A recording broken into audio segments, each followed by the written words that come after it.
2 miliarder shqiptar, 2 intelektual vizionar, 2 patriot. Janë këto personazhet për cilin do flas shkurtimisht sot. Gjendemi në Manchester, pikërisht në Cathedral Street, mas meje shikoni katedralen e këtij qyteti. Përballë gjendet një ndërtesë re që i dedikohet sportit që lindi në këtë vend, në këtë shtet, që është futbolli. Pikërisht ku gjendet muzeumi i futbollit në Manchester, ishte dhe kuartier generale, pra ishte vendi ku operonin, ku vepronin dy vëllezërit shqiptar me origjinë nga Shkodra, që quheshin Mark dhe Tush Kakariçi. Këto dy vëllezër ishin aq të njohur në ambientet ekonomike londineze e të Manchesterit në atë kohë, aq sa arritën që në vitet 20 të mendonin të listonin biznesin e tyre në bursën më prestigjioze të kohës për periudhën e viteve 20 që ishte në Londër, dhe quhej London Stock Exchange. Pikërisht në atë periudhë ato gëzonin simpatin dhe mbështetjen dhe miqësinë e mbretit të Britanisë së Madhe, që ishte George V, George V, pra gjyshi i Elizabetës, mbretëreshës Elizabeth, dhe stërgjyshi i mbretit të sotëm të Britanisë së Madhe, Carlo. Pikërisht në vitet 20, gjatë mbretërimit të George V, Britania e Madhe ka pasur shtrien më të madhe gjeografike të gjitha kohërave. Në këtë kohë, vëllezërit Kakariçi arritën që të shtrinin në gjithë aktivitetin e tyre ekonomik nga India në Brazil, nga Rusia deri në Ballkan.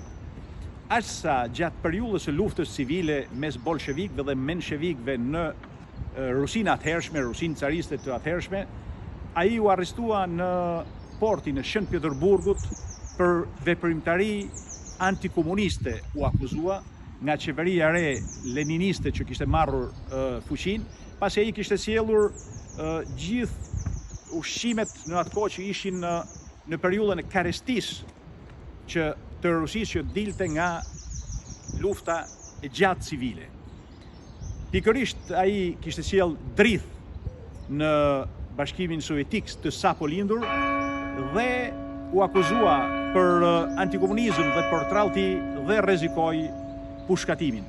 Por ndërhyrja e figurave të nivelit të lartë të cilët ai i kishte miq dhe të njohur, arriti që të shpëtonte dhe në mas 3 ditëve u lirua dhe me gjithë pasurinë e tij, me gjithë anijet e tija, ula i lirë që të kthehej përsëri drejt perëndimit për në Angli. Në këtë periudhë ai tregtonte kafen nga Brazili, çajin nga India dhe madhrat perëndimor drejt Ballkanit. Jo vetëm në aspektin ekonomik në këto zona, vëllezërit Kakariçi shtrinë në këmbët e tyre dhe në Ballkan. Aq sa në Shkodrën e viteve të para të shekullit të 20, kujtojmë që ishte një metropol i gadishullit ilirik të atëhershëm, me rreth 45.000-50.000 banor, me rreth 4.000 biznese që vepronin në këtë qytet dhe me 2.137 dyqane që ishin efektivisht të hapura. Pikërisht këtu ato morën 18.000 m2 tokë për të hapur për herë të parë në Shqipëri një fabrik bire, e cila do plotësonte nevojat e vendit, por dhe do eksportonte drejt lindjes dhe deri në Egjipt dhe në Rusi. Në aspektin sportiv, vëllezërit Kakariçi lanë dhe aty një trashëgimi të vyer.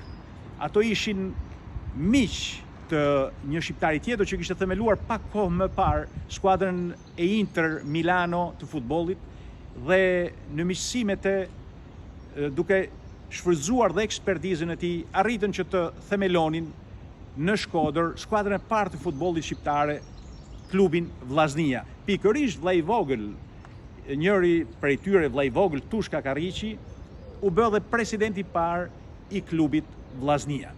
Por dhe në aspektin kultural, ato përpoqen shumë që të sjellnin perëndimin në Shqipëri, kulturën perëndimore, atë që Shqipëria duhet ta kishte pasi e kishte pasur në të kaluarën e saj për shekuj me radhë.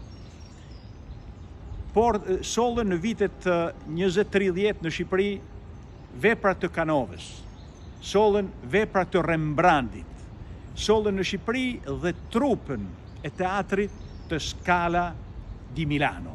Imagjinojmë se si u shndërrua Shkodra në atë periudhë kur shkonin dhe vinin këto figura, këto vepra artit, sikur të ishte një kryeqendër vërtet e Evropës perëndimore. Për te aspektit ekonomik, siç thamë që vëllezërit Kakariqi patën një shtrirje shumë të madhe në Evropë, aqsa në Austri ato arritën që të bëshin dhe aksioner të Vienna Bank me një shumë prej 1.300.000 sterlinari, që ishte një shumë kolosale për atë kohë.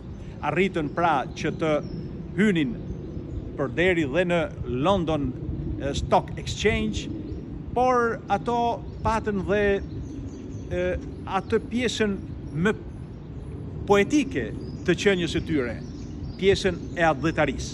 Duke shfrytzuar pra gjithë njohuritë e tyre, gjithë mbështetjet e tyre, gjithë pasurinë e tyre, ato vunë në shërbim të kombit tonë. Aqsa në vitin 1912, Ismail Qemali me gjithë Luiz Gorakushin dhe tjerë u shoqëruan personalisht me anijen e tij nga Durrësi deri në Vlorë dhe thyn bllokadën greke në atë kohë për të hyrë në Vlorë për të shpallur pavarësinë, vetëm sepse ishin të mbështetur nga austriakët, që me Mark Kakariqin dhe me Tush Kakariqin ishin në raporte të drejta dhe të vazhdueshme, dhe nga anglezët me flamur anglez ato arritën që të hynin dhe të vazhdonin pastaj deri në shpalljen e pavarësisë me 28 nëntor.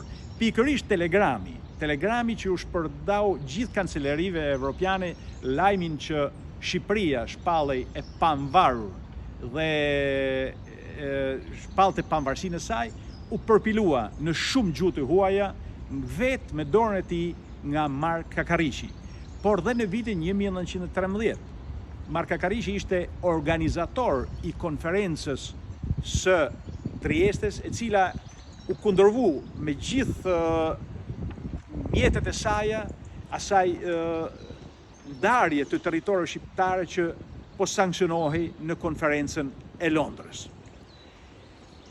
Këto ishin pak a shumë të dhënat për këto dy vëllezër shqiptar me origjinë nga Shkodra, të cilët lanë shumë, jo vetëm në aspektin ekonomik në Shqipëri, por dhe në aspektin intelektual dhe patriotik. Vitet e fundit Mark Kakariqi i kaloi dhe si kryetar bashkie në Shkodër dhe mban mend dy gjëra mes tjerave simpatike për qytetin e Shkodrës, që janë mbjellja e pemëve të Blirit, kur kalon në bulevardin e Shkodrës në periudhën kur qel Bliri, është një mrekulli e vërtet. Dhe kjo ishte vepër e Mark Kakariqit. Dhe bulevardi, një ndër arteret kryesore të qytetit të Shkodrës, që fillon nga Teatri Migjen dhe mbaron deri tek ura e Thive apo stacioni trenit i sotëm, dhe ajo është e bërë në kohën kur ishte kryetar bashkie Mark Kakariqi. Unë me kaq e mbyll sot këtë tregim të shkurtër mbi këto vëllezër që u dedikuan me mish dhe shpirt për kombin shqiptar, për pavarësinë e tij, për të ardhmen e tij perëndimore. Nga Manchester, unë Alban Kraj ju përshëndes dhe uroj çdo të mirë.